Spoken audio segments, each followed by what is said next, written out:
여러분 반갑습니다. 말씀 창고의 서현 목사입니다. 오늘도 시청해 주셔서 감사합니다. 여러분의 구독과 좋아요, 알람 설정으로 저희 채널을 응원해 주세요. 항상 함께 해주셔서 감사합니다. 오늘은 열왕기상 4장 20절부터 34절 말씀입니다. 오늘 말씀은 하나님께서 솔로몬을 통해서 주시는 풍성한 축복이 기록되어 있습니다. 여러분, 하나님은 풍성하신 분입니다. 하나님이 주시는 축복은 풍성합니다. 오늘 이 말씀을 통해서 우리에게 주시는 하나님의 마음을 함께 묵상해 보기 원합니다. 20절부터 말씀입니다. 유다와 이스라엘의 백성들은 그 수가 바닷가 모래알처럼 많았습니다. 그들은 먹고 마시고 즐거워했습니다. 솔로몬은 유프라테스 강에서부터 블레셋 사람의 땅까지, 그리고 이집트 경계선에 이르는 곳까지 모든 나라들을 다스렸습니다. 그 나라들은 솔로몬이 살아있는 동안 조공을 바치며 그를 섬겼습니다. 솔로몬의 하루 양식은 고운 밀가루 30고루, 굵은 밀가루 60고루, 살진 소 10마리, 들판에서 키운 소 20마리, 양 100마리, 그 밖에 수사슴과 노루와 암사슴과 살진 새들이었습니다. 그가 딥사에서부터 가사까지 유프라테스 강 서쪽의 온 지역을 다스려 그 강 서쪽편 모든 왕들을 다스렸으므로 온 사방에 평화가 있었습니다. 솔로몬이 사는 동안 유다와 이스라엘 백성들은 단에서부터 브에세바에 걸쳐 각기 자기 포도나무와 무화과나무 아래에서 평화롭게 살았습니다. 솔로몬에게는 전차용 말을 위한 마국간 4만 개와 기마병 1만 2천 명이 있었습니다. 지방 장관들은 각자 자기가 맡은 달이 오면 솔로몬 왕과 왕의 식탁에서 먹는 모든 사람들을 위해 양식을 바쳐 부족함이 없도록 했습니다. 그들은 또한 각자 자기 책임에 따라 그 말과 군마들을 먹일 보리와 짚을 적당한 곳에 갖다 두었습니다. 하나님께서는 솔로몬에게 지혜와 통찰력과 바닷가의 모래알같이 넓은 마음을 주셨습니다. 솔로몬의 지혜는 동방 모든 사람들의 지혜와 이집트의 모든 지혜보다 뛰어났습니다. 그는 그 어떤 사람보다 지혜로웠습니다. 예스라 사람 에단과 마홀의 아들들인 헤만과 갈골과 다르다보다 더 지혜로웠기에 그의 명성은 주변 모든 나라에 자자했습니다. 그는 3,000개의 잠언을 말했고 그의 노래는 1,005개에 이르렀습니다. 그는 레바논의 백향목부터 성벽에서 자라는 우슬초에 이르기까지의 모든 나무에 대해 말했고 동물과 새들과 기어다니는 것과 물고기에 대해서도 말했습니다. 세상 모든 왕들이 솔로몬의 지혜에 대해 듣고 지혜를 들으려고 사람을 보냈습니다.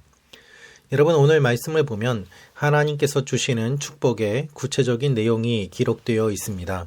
하나님께서 솔로몬에게 복을 많이 주셨습니다. 그 복이 구체적으로 어떠한 것인지 기록이 되어 있는 것이죠. 먼저 알 수 있는 것은 백성이 많아졌다는 것입니다. 그리고 두 번째로는 조공을 바치는 여러 나라를 다스리는 솔로몬의 모습이 기록되어 있습니다. 하나님께서 솔로몬에게 지혜를 주십니다. 이 내용을 조금 더 구체적으로 살펴보도록 하겠습니다. 먼저 백성이 많아진 모습을 볼 수 있습니다. 20절 말씀을 보면 유다와 이스라엘 백성들은 그 수가 바닷가 모래알처럼 많았습니다. 그들은 먹고 마시고 즐거워했습니다. 라고 기록되어 있습니다. 이스라엘 백성이 바닷가 모래처럼 많았다는 이야기는 어떠한 것을 뜻할까요? 우리가 이 본문을 읽다 보면 이 표현이 하나님이 아브라함에게 주신 약속의 성취가 되었음을 떠올려 볼 수 있습니다.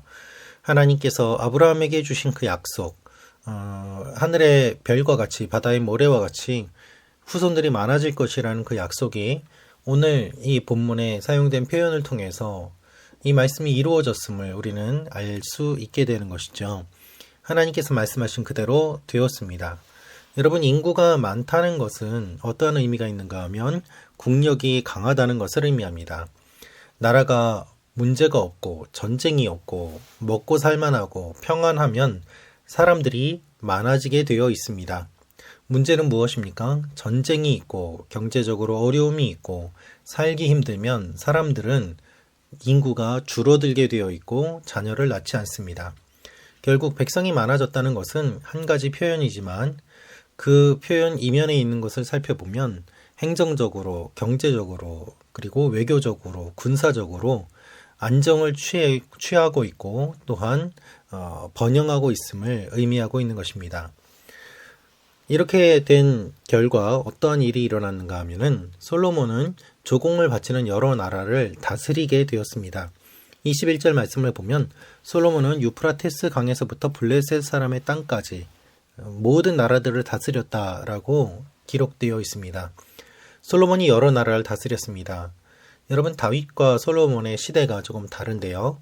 다윗은 전쟁을 통해서 많은 나라를 점령하였습니다. 그러나 솔로몬은 이제 그렇게 하지 않습니다. 피를 흘리지 않고 지배하고 다스리는 능력을 가지고 있는 것이죠. 이것은 굉장히 중요한 능력입니다. 그리고 그들의 조공으로 나라가 점점 풍성해지는 것을 오늘 말씀은 기록하고 있습니다. 그 상징적으로 솔로몬이 하루에 먹는 양식에 대해서 기록을 하고 있는데요. 고운 밀가루 30고루, 굵은 밀가루 60고루, 살진 소 10마리 이런 식으로 솔로몬이 먹는 음식을 기록함으로 말미암아 솔로몬 한 사람이 이렇게 많이 풍성하게 먹을 수 있게 되었는데 하물며 백성들은 얼마나 더 많이 먹을 수 있겠는가라는 의미로 이렇게 기록하고 있는 것입니다. 솔로몬 혼자 이것을 다 배를 채우기 위해 먹는다는 것이 아니라 솔로몬과 함께 있음으로 말미암아 솔로몬 주위에 있는 사람들이 풍성하게 되고 그것이 결국 백성들에게까지 이어지고 있음을 본문은 이야기하고 있는 것이죠. 여러 나라를 다스리게 되었고 그들의 조공으로 점점 풍성하게 되었습니다. 여러분, 지금 이제 솔로몬이 왕위에 올랐고 솔로몬을 통해서 나라가 번성하고 있는 이 아름다운 모습, 솔로몬에게 부족한 부분이 있었지만 하나님은 솔로몬에게 은혜를 베풀어 주시고 풍성하게 하시는 것을 우리는 보게 되죠. 세 번째로 하나님께서 솔로몬에게 지혜를 주신 것을 우리가 볼 수 있습니다. 솔로몬은 그 어느 사람보다 지혜로운 사람입니다. 그리고 그의 지혜를 살펴보면 사실 지혜만 있는 것이 아니라 지혜 안에는 지식이 동반되어 있음을 우리는 생각해 볼 수 있습니다. 단순히 지혜만 가지고는 나라를 다스릴 수 없습니다. 지식이 있어야 거기에서 지혜가 나오게 됩니다. 여러분, 지혜와 지식은 분명히 구분되지만 그렇다고 하더라도 완전히 분리해서 생각해 볼 수는 없는 것입니다. 지혜와 지식은 결국 하나입니다. 같이 갈 수밖에 없습니다. 하나님께서 솔로몬에게 지혜를 주셨고 또 지식을 주셨음을 알 수 있습니다. 이 지혜를 듣기 위해서 많은 사람들이 모이게 된 것이죠. 이렇게 많은 사람들이 오면서도 그냥 오지 않았습니다. 무엇인가를 갖고 왔습니다. 결국 솔로몬이 이야기하고 있는 시와 잠언과 모든 나무와 기어다니는 것과 물고기에 대한 여러 지식들을 통해서 더 많은 것들을 얻기 위해 또 이야기를 듣기 위해 지식을 구하기 위해 사람들이 모여들었다는 것입니다. 이것을 통해서 우리가 알 수 있는 사실은 무엇이 있을까요? 하나님께서 많은 것들을 풍성하게 주셨다는 것이죠.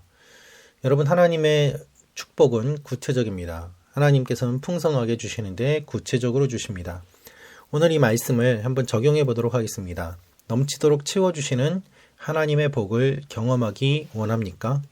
여러분, 그렇습니다. 오늘 말씀을 보면서 사실 우리가 한편으로 좀 부럽기도 합니다. 하나님께서 솔로몬에게 이렇게 많이 주시는데 왜 나한테는 안 주시는가 라고 생각을 할 수도 있을 것입니다. 그러나 돌이켜보면 사실 하나님께서는 우리에게 모든 것을 주셨습니다. 그래서 내 모든 것이 하나님께서 주신 것임을 고백하며 나아가는 일들이 필요하겠습니다. 솔로몬에게 풍성하게 주신 하나님, 나의 삶 가운데도 풍성하게 하실 하나님을 기대합니다. 기도하겠습니다. 살아계신 아버지 하나님, 솔로몬을 통하여서 풍성하게 하시는 하나님, 나의 삶 가운데도 이와 같은 일들이 일어나게 하여 주옵소서. 주님을 사랑합니다. 감사드리며 예수님의 이름으로 기도합니다. 아멘.